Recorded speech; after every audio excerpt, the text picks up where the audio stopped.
Scanning for audio.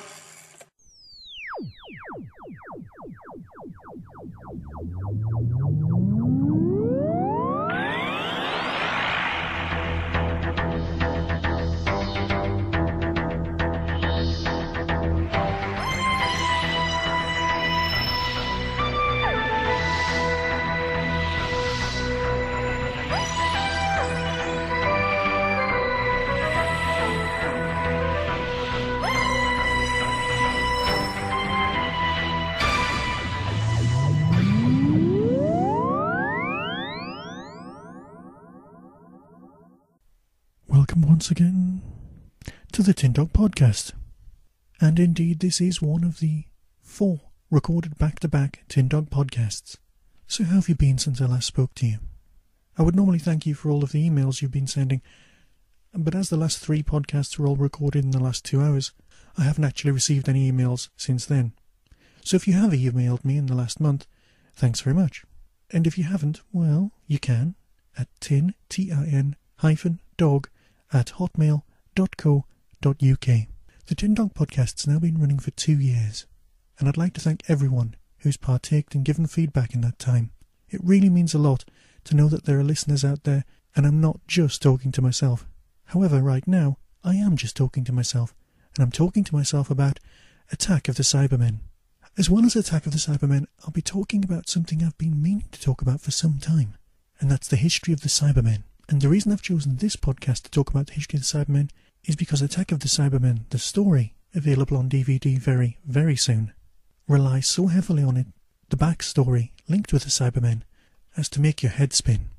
Well, that shouldn't have happened. What are you doing? Something I should have done a long time ago. Repair the chameleon circuit. What? The TARDIS, when working properly, is capable of many amazing things. Not unlike myself. One of its functions is that it can change shape to blend perfectly with its surroundings. As was already mentioned during the great coverage of the Trial of a Time Lord quartet of stories, my love of the Colin Baker's story, since he left Doctor Who on TV, has grown and grown, to such an extent that when I see the TV stories, I'm often just a tiny bit disappointed. And Attack of the Cybermen fits in with that almost perfectly. That's not to say it's a bad story. It has a lot on its side.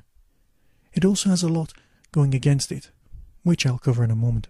80s Doctor Who, and especially the end of Peter Davison's time, is often accused of being fixated on its past.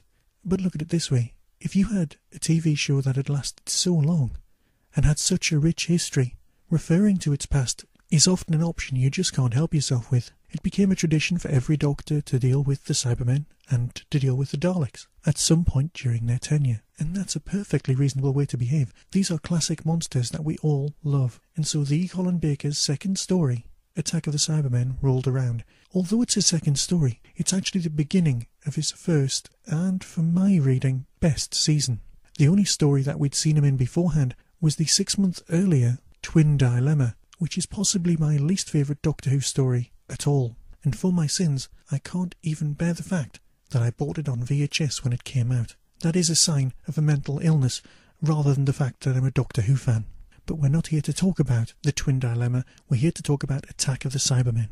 I mentioned a few moments ago that Doctor Who at this time was always referring back and reinventing its own history. GNT, for all of his sins and all of his naysayers, did want to use aspects of this history as part of a publicity attempt to bring people in.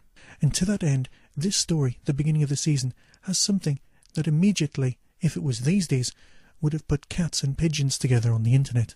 The chameleon circuit of the TARDIS suddenly starts working.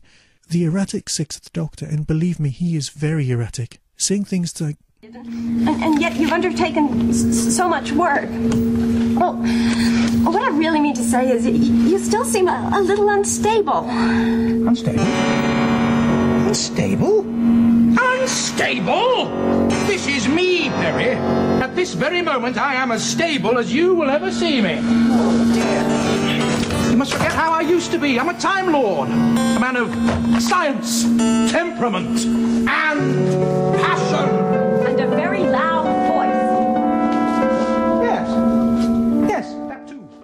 has set about repairing the chameleon circuit. Admittedly, it doesn't work that well, becoming first some sort of chest of drawers, and then eventually an organ, before reverting to the slightly more familiar shape of a police box. This story is set in 1985, and that's very, very important as far as Doctor Who history is concerned. And again, I'm doing a little rabbit ears around history, because in 1986, the Doctor Who story, The 10th Planet, takes place. The 10th Planet is the first Cyberman story that we as an audience see. It deals with Earth's twin planet arriving in orbit around Earth, and yeah, people are arguing now about the fact that the Earth's been kidnapped by Daleks, and we may or may not remember the fact that we've been invaded, but surely we would have noticed in 1986 a large planet that looks just like Earth in orbit of Earth, and then exploding. But apparently we never noticed that. Leave it, it's only a show. Yeah, right. And so with this story happening in 1985, Cybermen have travelled through time to Earth to make sure that the destruction of Mondas, their apparent home planet, and more of that in the second part of the podcast, isn't destroyed at the end of the first Doctor's story, but in fact, history will take a different route. Now we all know that messing about Earth history very rarely goes well, and this is no exception. This is a two-part story. Yes, you heard right, 2 parts. But it's not like Black Orchid. This is still running at almost 100 minutes, because we now have the 45-minute format, the format that we're very familiar with in these modern days of Doctor Who. Of course, it was re-edited and repackaged back into its 25-minute original format to be shown on things like UK Gold, but when it was first shown on Saturday nights, and remember this is now returning to Saturday night TV because of the work done during the Davidson era during the week, had now been replaced by the very popular show EastEnders. This story is not well loved by fans, which is odd considering how much backstory it has. But for me, the reason that it's not well loved is because it's got the wrong Cybermen in it. You see, as well as referring back to the 10th planet, it also refers back, mainly in episode 2, to the planet Telos. The planet Telos was again in a 1960s Doctor Who story with the second Doctor. Can you see how convoluted this is getting? Tomb of the Cybermen. At the time, Tomb of the Cybermen was missing. Many stills existed, a lot of paperwork. Fans were aware of it, many remembered it. But if you were 10 or 12, all you knew of Tomb of the Cybermen was there was a novelisation with, I think, the wrong type of Cyberman on the front of that as well. In keeping with that whole referencing Doctor Who's past, as well as the distant past, with the wrong Cybermen in the wrong tombs on the wrong planet, in the right tombs on the right planet, at the wrong time, this story also has Lytton, a character who the Doctor never ever met in Resurrection of the Daleks, talking to the Doctor as if they met. Yeah, I know in these days of VHS and DVD and the fact that we've seen the stories 1,000 times, such things are more noticeable. But I'm sure people pointed this out at the time. So why is this story so reliant on the past? The original story that was commissioned to fill this slot was a Cyberman story, but it was almost Genesis of the Cybermen, but was felt to be too retro by JNT. And so this story that milked Doctor Who's past, repackaged it and represented it with a very, very violent turn to the audience, was given to us. It's not, by any stretch of the imagination, a bad story. JNT himself said it was the jewel in that season's crown, which for me would be the 2 Doctors. But again, that's just me being a fan. But looking at how much backstory this story milked and repackaged and reworked, it's genuinely no wonder that when the new series came back, they looked at the history of the classic Cybermen, the Cybermen from our universe, or the original Doctor Who universe if you prefer, and went, let's just start again with the Cybersmen.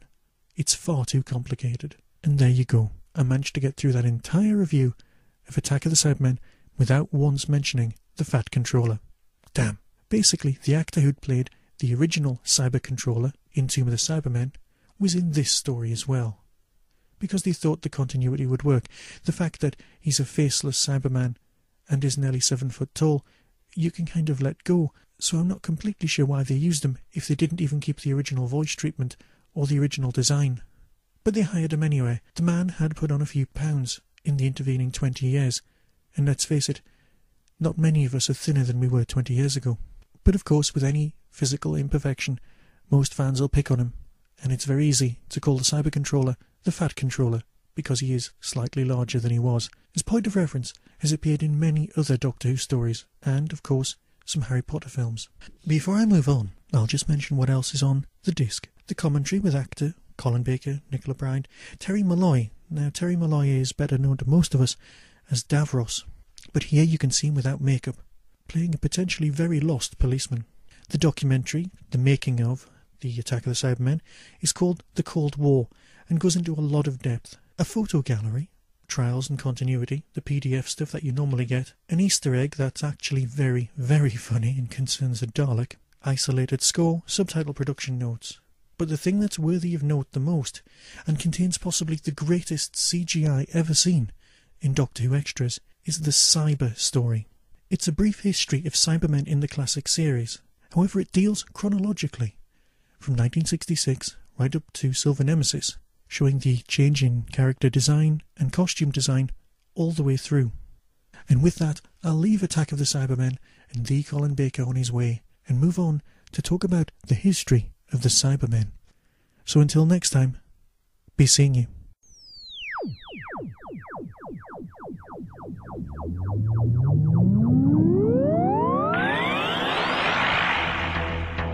You have been listening to the Tin Dog Podcast. Doctor Who and its associated shows are all trademark of the BBC. No infringement is intended. Contact us at tin-dog@hotmail.co.uk.